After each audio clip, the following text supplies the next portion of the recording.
September the 6th, Song of Solomon 1:1 through 4:16.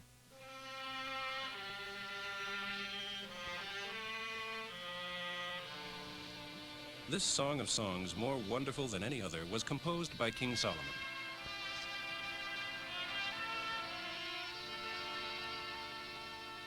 Kiss me again and again, for your love is sweeter than wine.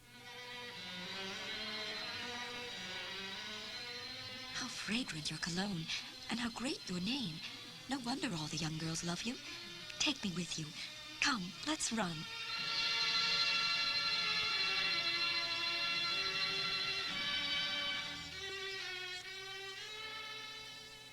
The king has brought me into his palace. How happy we will be. Your love is better than mine. No wonder all the young girls love you. I am dark, but beautiful. O girls of Jerusalem, tanned as the dark tents of Kedar. But lovely as the silken tents of Solomon. Don't look down on me, you city girls. Just because my complexion is so dark, the sun has tanned me. My brothers were angry with me and sent me out into the sun to tend the vineyards. But see what it has done to me. Tell me, O one I love, where are you leading your flock today? Where will you be at noon? For I will come and join you there, instead of wandering like a vagabond among the flocks of your companions. If you don't know, O most beautiful woman in all the world, follow the trail of my flock to the shepherd's tents, and there feed your sheep and their lambs.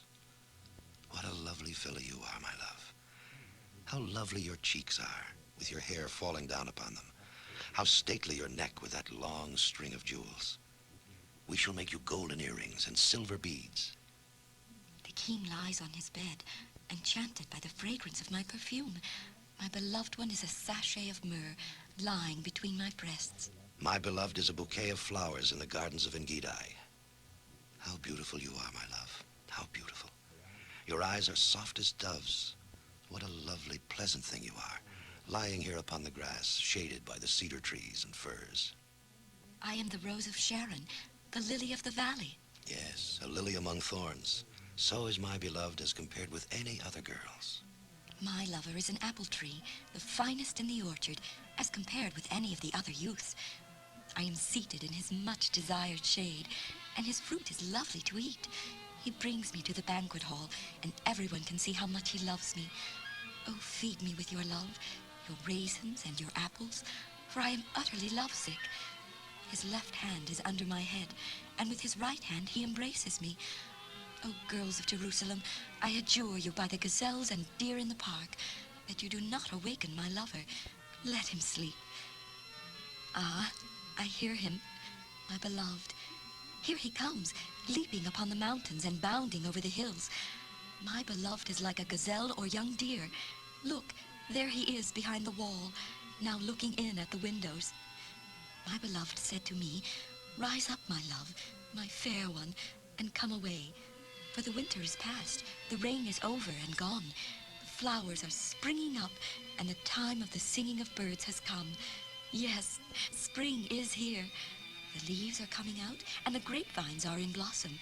How delicious they smell. Arise, my love, my fair one, and come away. My dove is hiding behind some rocks, behind an outcrop of the cliff. Call to me, and let me hear your lovely voice, and see your handsome face. The little foxes are ruining the vineyards. Catch them, for the grapes are all in blossom. My beloved is mine, and I am his. He is feeding among the lilies. Before the dawn comes and the shadows flee away, come to me, my beloved, and be like a gazelle or a young stag on the mountains of spices.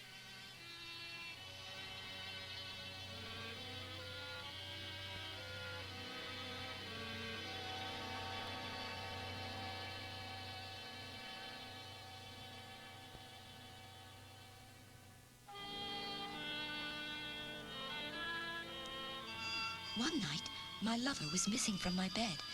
I got up to look for him, but couldn't find him. I went out into the streets of the city and the roads to seek him, but I searched in vain. The police stopped me, and I said to them, "Have you seen him anywhere, this one I love so much?" It was only a little while afterwards that I found him and held him and would not let him go until I had brought him into my childhood home, into my mother's old bedroom. I adjure you, O women of Jerusalem, by the gazelles and deer of the park, not to awake my lover. Let him sleep. Who is this sweeping in from the deserts like a cloud of smoke along the ground, smelling of myrrh and frankincense and every other spice that can be bought? Look, it is the chariot of Solomon, with 60 of the mightiest men of his army surrounding it. They are all skilled swordsmen and experienced bodyguards. Each one has a sword upon his thigh to defend his king against any onslaught in the night. For King Solomon made himself a chariot from the wood of Lebanon. Its posts are silver, its canopy gold, the seat is purple, and the back is inlaid with these words: With love, from the girls of Jerusalem. Go out and see King Solomon, O young women of Zion. See the crown with which his mother crowned him on his wedding day, his day of gladness.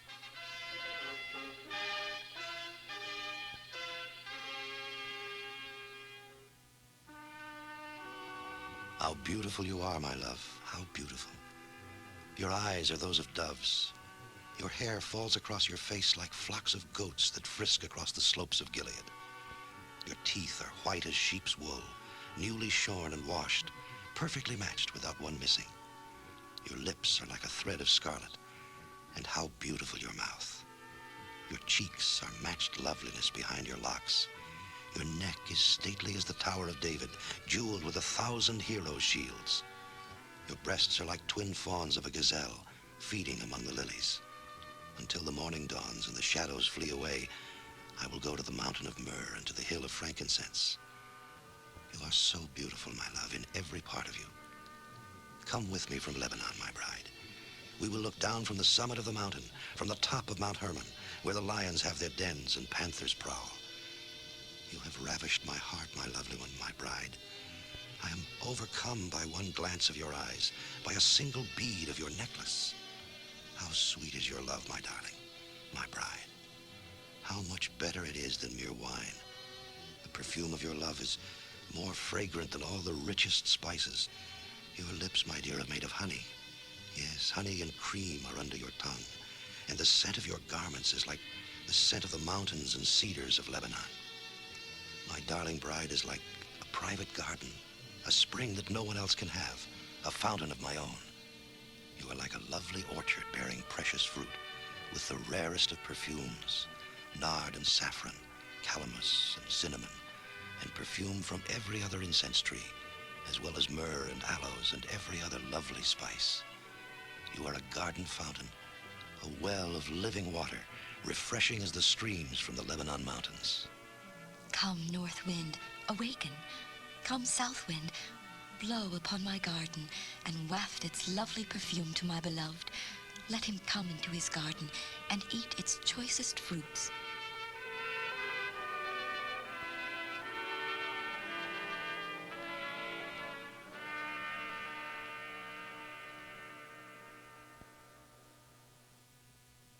Second Corinthians 8:16 through 24. I am thankful to God that he has given Titus the same real concern for you that I have. He is glad to follow my suggestion that he visit you again, but I think he would have come anyway, for he is very eager to see you. I am sending another well-known brother with him, who is highly praised as a preacher of the good news in all the churches. In fact, this man was elected by the churches to travel with me to take the gift to Jerusalem. This will glorify the Lord and show our eagerness to help each other. By traveling together, we will guard against any suspicion, for we are anxious that no one should find fault with the way we are handling this large gift. God knows we are honest, but I want everyone else to know it too. That is why we have made this arrangement. And I am sending you still another brother, whom we know from experience to be an earnest Christian. He is especially interested, as he looks forward to this trip, because I have told him all about your eagerness to help. If anyone asks who Titus is, say that he is my partner, my helper in helping you. And you can also say that the other two brothers represent the assemblies here and are splendid examples of those who belong to the Lord. Please, show your love for me to these men, and do for them all that I have publicly boasted you would. Proverbs for today, 22:22 through 23. Don't rob the poor and sick, for the Lord is their defender. If you injure them, he will punish you.